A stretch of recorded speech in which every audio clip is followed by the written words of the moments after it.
Assalamualaikum warahmatullahi wabarakatuh. Subahul khair ayuhatullah.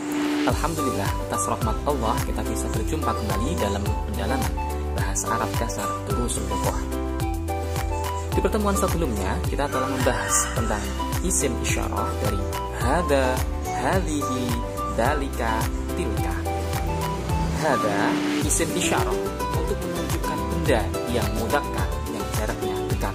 Contoh, hada qalam, artinya ini pena. Hadhihi isim isyarah untuk menunjukkan benda yang muannas yang jaraknya dekat. Contoh, hadhihi sayyaratul mudiri, ini adalah mobilnya kepala sekolah. Dalika isim isyarah untuk menunjukkan benda yang mudzakkar yang jaraknya jauh. Contoh, dalika najmun, itu bintang. Kemudian tilka adalah isim isyarah untuk menunjukkan benda yang muannas yang jaraknya jauh. Contoh, tilka battatun, itu bebek. Kita juga telah membahas tentang penggunaan al dan tanwin dalam isim atau kata benda, yang mana ketika sudah menggunakan al maka tidak boleh menggunakan tanwin. Begitupun sebaliknya, jika sudah menggunakan tanwin maka tidak perlu menggunakan al. Contoh, kata rajulun menjadi ar-rajul, artinya seorang laki-laki.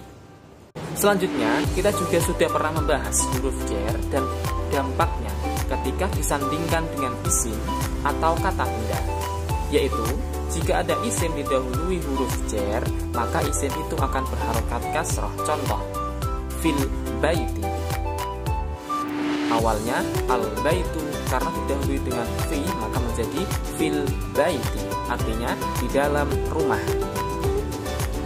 Contoh kedua, alal maktabi, di atas meja belajar.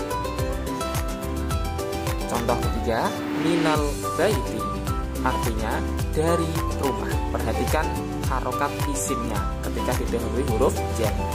Ilal masjidi, ke masjid. Dan di bab 5 kita juga belajar tentang cara membuat idhofah atau penyandaran dua isim untuk membentuk makna memiliki. Contoh, kata kitabu Ahmad, artinya kitab milik Ahmad, dibentuk dari dua kata yang disandarkan ke kata yang lain, yaitu kata kitab dan kata Ahmad. Di bab 8 ini kita akan membahas tentang mubtada dan khobar. Seperti apa caranya? Yuk kita simak ulasannya.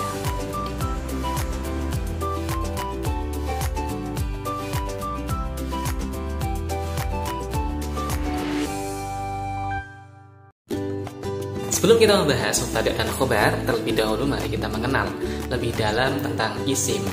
Isim secara mudah dapat kita katakan sebagai kata benda, baik yang bernyawa maupun yang tidak bernyawa.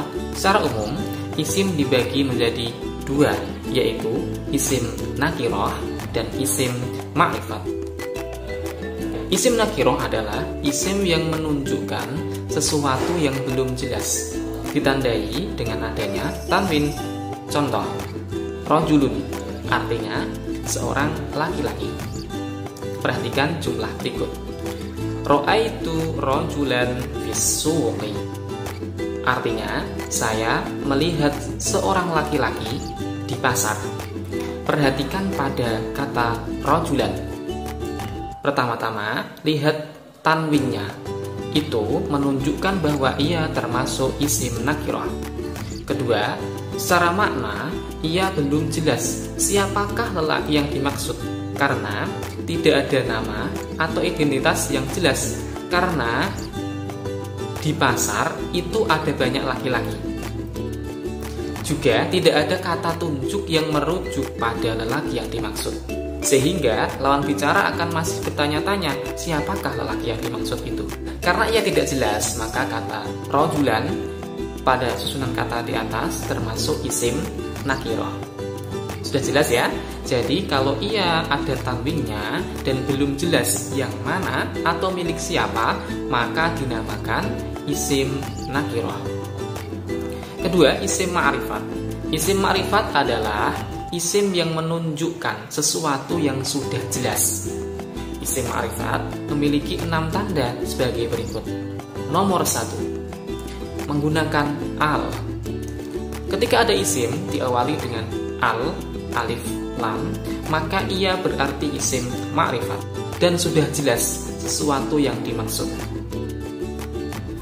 Ketika ada isim diawali al, maka ia tidak perlu diberi tanwin.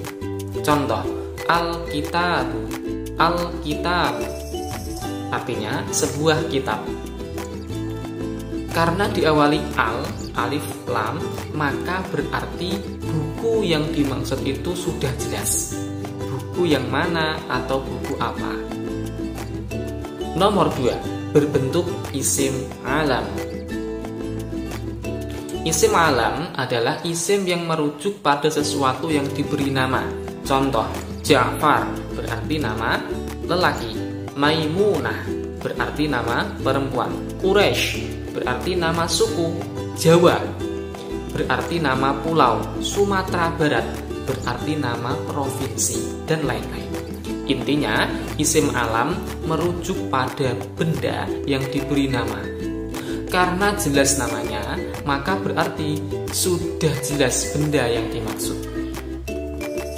Nomor 3, isim isyarah.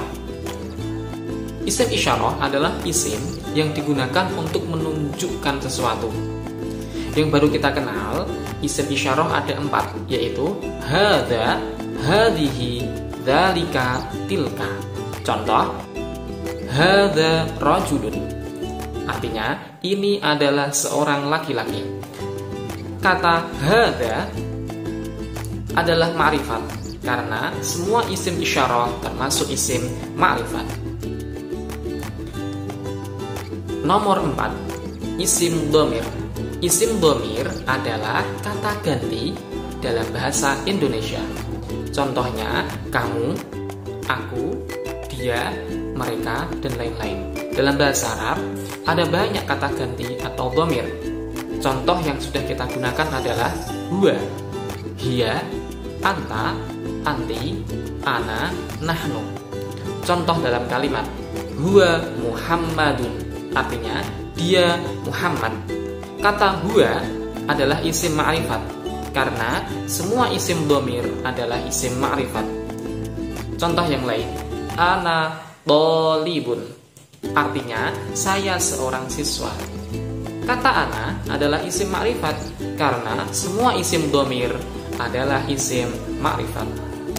Nomor 5, isim idhofah. Idhofah adalah penyandaran dua isim untuk membentuk makna memiliki. Idhofah terdiri dari mudhof dan mudhof ilaih. Ketika ada idhofah, maka mudhof ilaihnya harus berharokat kasrah. Perhatikan contoh berikut. Kitabul fiqhi, artinya buku fikih. Kata kitab berposisi sebagai mudhof, sedangkan kata al-fiqhi berposisi sebagai mudhof ilaihnya, sehingga berharokat kasrah dan ada alnya. Kitabul fiqhi termasuk isim ma'rifat, karena semua idhofah adalah isim ma'rifat. Nomor 6, isim mausul. Isim mausul adalah kata sambung. Bentuknya adalah alladzi, allati, dan lain-lain. Alladzi digunakan untuk mudzakkar tunggal, satu orang. Kemudian allati digunakan untuk muannas tunggal. Contoh, ar-rajulu alladzi kharaja minal baiti Abu Ammarin. Artinya, lelaki yang keluar dari rumah itu adalah bapaknya Ammar. Perhatikan pada kata alladzi. Alladzi termasuk isim ma'rifat, karena semua isim mausul adalah isim ma'rifat. Sudah jelas ya ciri-ciri isim ma'rifat dan nakirah dalam pembahasan ini. Selanjutnya, mari kita berlatih.